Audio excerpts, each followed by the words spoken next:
Hello. My name is Fabrice Doléac, and I'm a professional coach.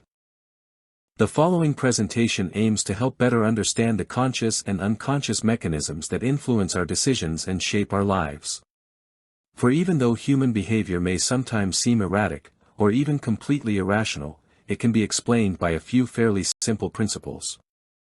These principles, and their consequences on our relationships with ourselves, others, and the world, are what we will explore here.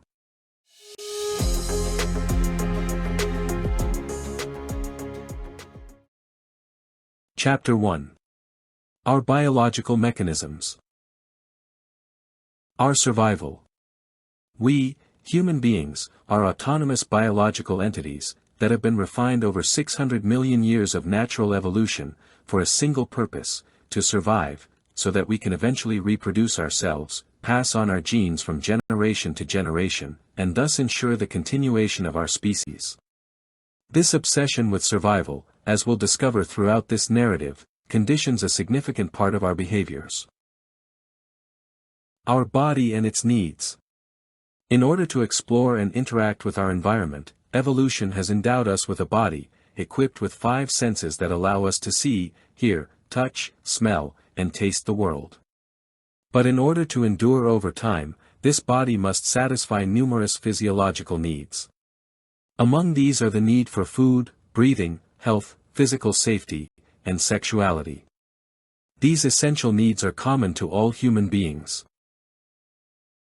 Our brain and its needs. To animate this body, evolution has provided us with a brain of extraordinary complexity, which must satisfy, in addition to its own physiological needs, necessary for its proper functioning, numerous psychological needs. Among these are the needs for physical and emotional safety, love, self-esteem, respect, recognition, and autonomy, as well as for meaning and self-fulfillment. These needs are also common to all human beings, even though each individual, due to their personal history, may be more sensitive to some than to others. Our internal resources. We all have at our disposal numerous internal resources, physical or psychological, innate or acquired, that allow us to meet some of our essential needs, thus improving our chances of survival. Among these resources are the 5 senses through which we can perceive our environment, a memory that enables us to detect and even anticipate dangers, an intelligence that allows us to imagine responses to these same dangers, and a body that enables us to take concrete actions to overcome them. Our external resources. While we are autonomous creatures, we are not isolated beings. We evolve in the midst of a complex environment, capable of providing us with countless external resources, allowing us to meet another part of our essential needs. These external resources include, of course, other human beings, essential to our psychological balance, but also nature, through animals, plants, and minerals, as well as objects and tools that our individual and collective intelligence have enabled us to conceive. Our sensations. In order to know whether our needs are being fulfilled or not, evolution has endowed us with a highly efficient monitoring system, based on sensations and emotions. Thanks to multiple sensors, our body is indeed capable of experiencing sensations that inform us in real time about the state of our essential needs. This is how we feel hunger when our body is about to run out of energy, pain when its physical integrity is threatened, whether by an injury or illness, or even shivers when its internal temperature reaches alarming levels. Our emotions. At the same time, our brain is capable of experiencing emotions, which are also designed to inform us about the state of our essential needs. This is how fear arises when a danger threatens us, anger when injustice or a lack of recognition appears, sadness when we lose an emotional link with someone dear to us, or even joy, when our need to share is fully satisfied. Sensations and emotions are thus the guarantors of our physical integrity and psychological balance. Our internal motivations. But our sensations and emotions are also a source of motivation to act. As sensations and emotions related to the dissatisfaction of our needs, such as hunger or sadness, are indeed felt by our organism in an unpleasant way, we naturally tend to flee them, in favor of sensations and emotions related to the satisfaction of our needs, like satiety or joy, which are perceived positively.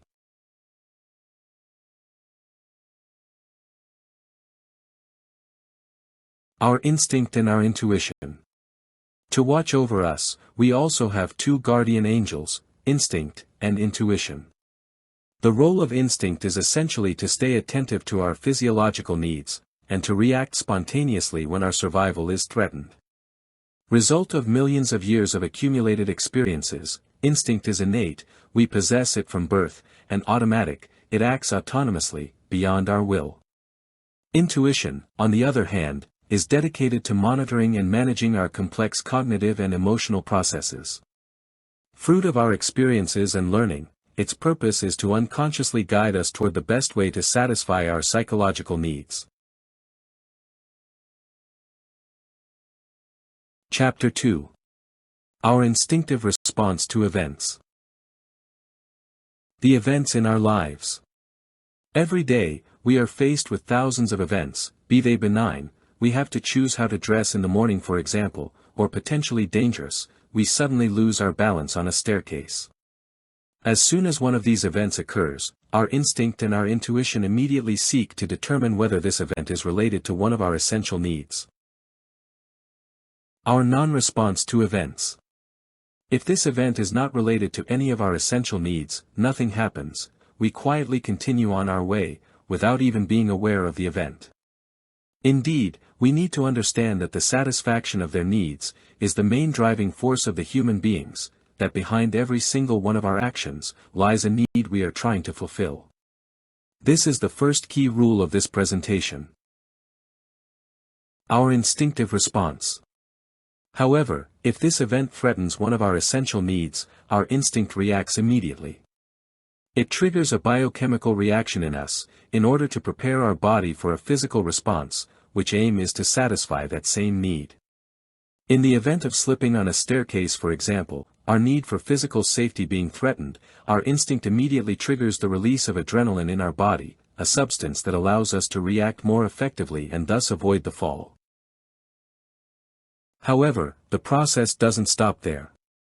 For at the same time, the substances released by the biochemical reaction are felt by our body and brain as sensations and emotions, which, as we have seen, provide us with information about the degree of satisfaction of our needs. A positive sensation or emotion indicates that this event is fulfilling our essential needs, a negative sensation or emotion indicates that it is threatening them.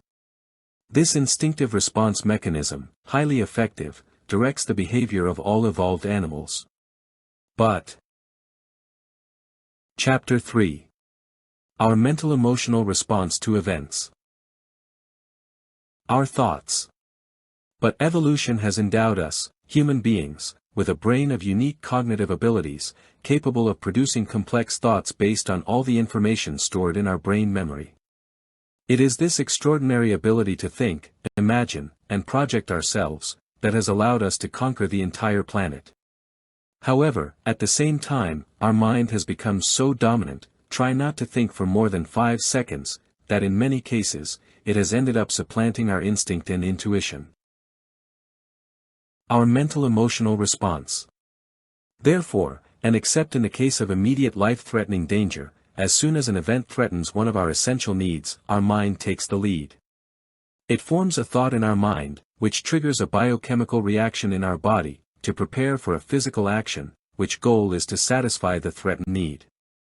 The result is, and this is the second key point of this presentation, that during a mental-emotional response, our reactions are not the direct consequence of the events themselves, but of the thoughts we form about those events. This explains why two distinct people might react differently to the same event. Just like in our instinctive response, the substances released by the biochemical reaction are simultaneously interpreted by our brain as emotions.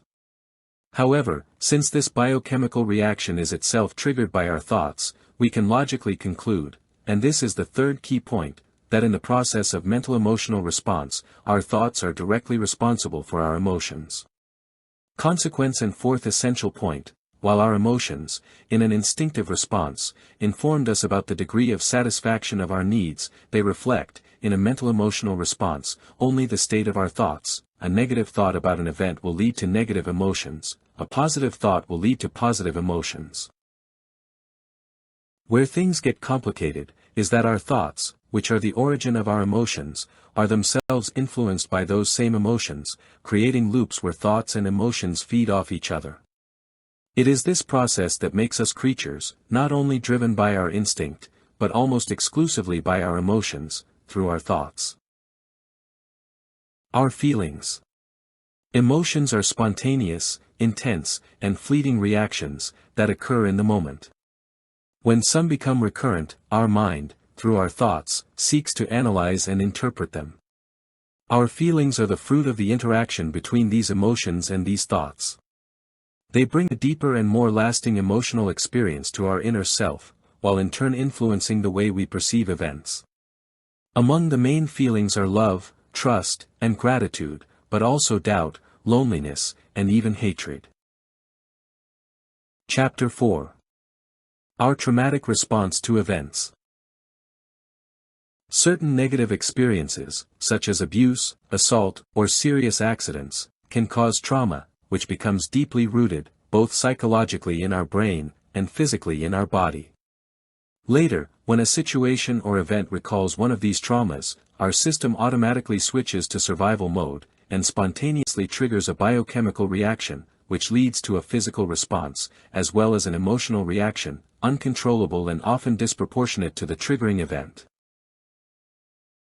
Summary, and partial conclusions. As we have just seen, we, human beings, are autonomous creatures who, in order to survive, must satisfy many needs, both physiological and psychological.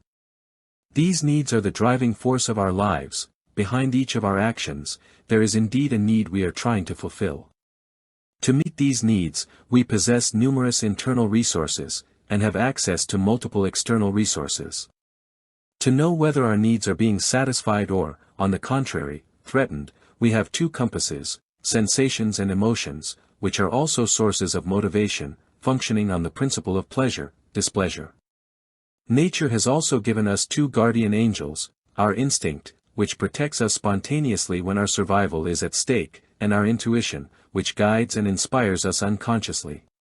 Finally, evolution has endowed us with a brain capable of producing complex thoughts, which allow us to satisfy our needs consciously and voluntarily. But over time, our mind has become so dominant, that it often tends to overshadow our instinct and intuition, and to direct our emotions and feelings. Thus, unless in the case of physical danger or reactivated trauma, it is these emotions and feelings, through our thoughts, that guide the way we react to the various events that happen in our lives every day. Since our thoughts have so much power in our lives, it might be interesting to explore their origins. This is what we will aim to do, in the second part of this presentation.